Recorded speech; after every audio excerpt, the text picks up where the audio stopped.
Le troisième congrès sur la drépanocytose, co-organisé par l'ONG SCDOGA et la Fondation Mabanière, unis pour un engagement ferme dans la lutte de cette maladie, a ouvert la première journée scientifique à l'immeuble à Rambourg sur le thème drépanocytose et les maladies du globule rouge dans le système de santé.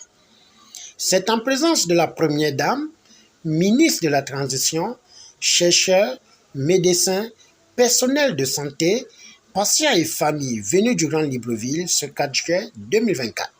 Chers collègues, honorables invités, mesdames et messieurs, bienvenue à cette troisième édition du congrès scientifique SCDOGA sur la drépanocytose à Libreville.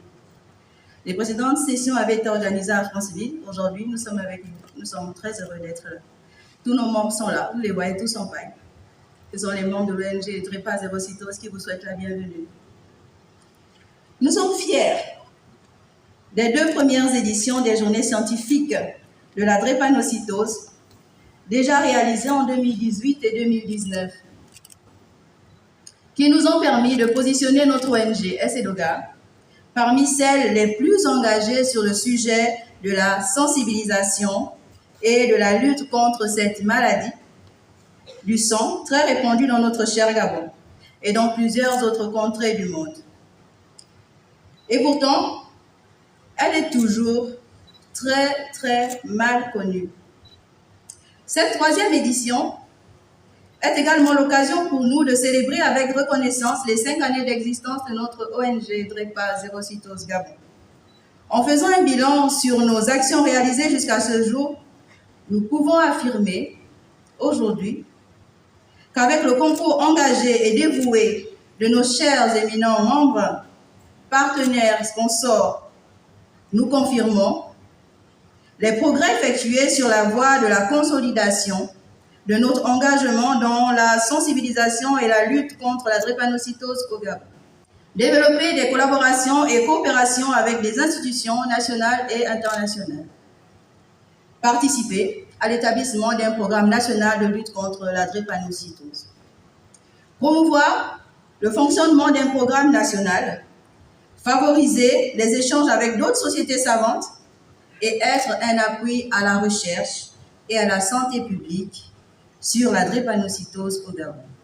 Un grand merci à tous ceux qui ont déjà rejoint notre formidable vision qu'est SCDOGA. Et grâce à qui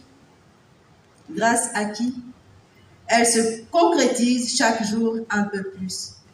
Le thème de ce troisième congrès est la place de la drépanocytose et des maladies du globule rouge dans le système de santé. Quand la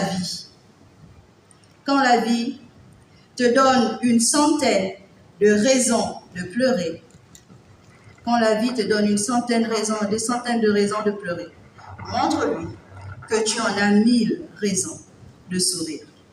Il y a encore de l'espoir, que cet espoir nous guide pendant ces journées. Belle et productive journée scientifique SCDOGA à tous. Merci.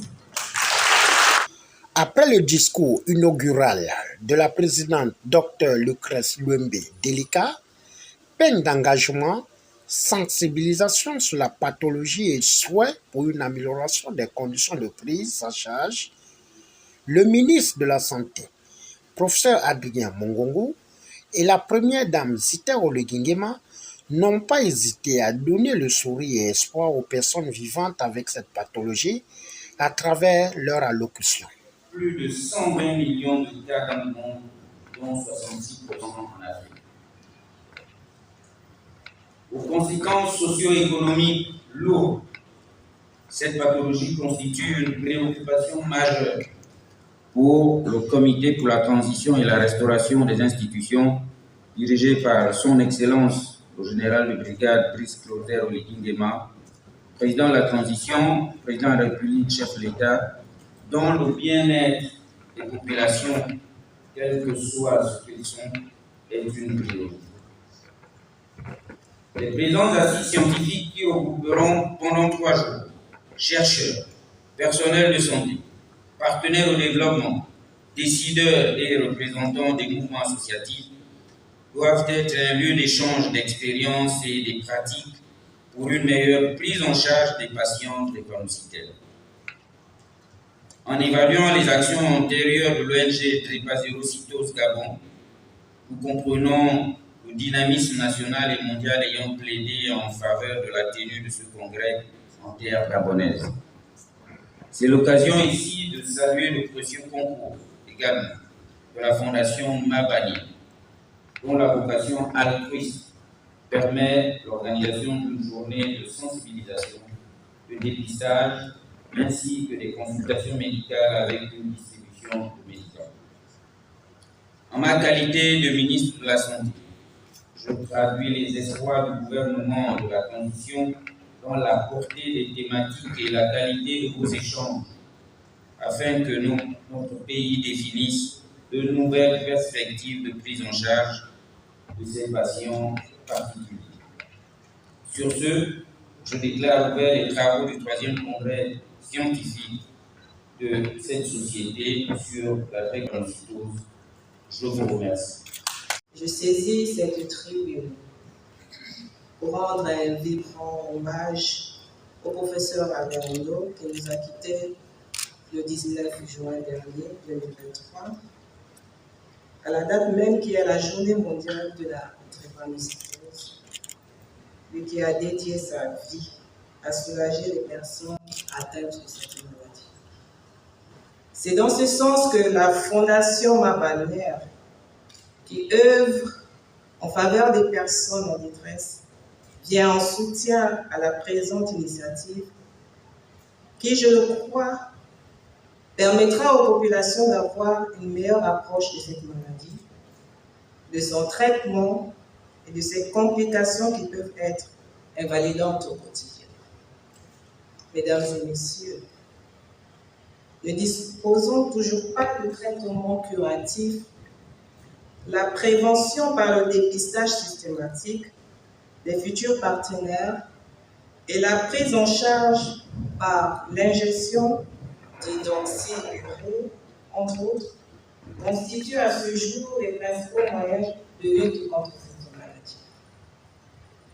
S'il est vrai que plusieurs avancées ont déjà été enregistrées, tant sur le plan national qu'international, à l'exemple de la greffe phénoménale osseuse, il n'en demeure pas moins que beaucoup reste à faire. Dans cette perspective, la mise en place d'unités hospitalières spécialisées dans la prise en charge globale et le suivi des patients peut être envisagée.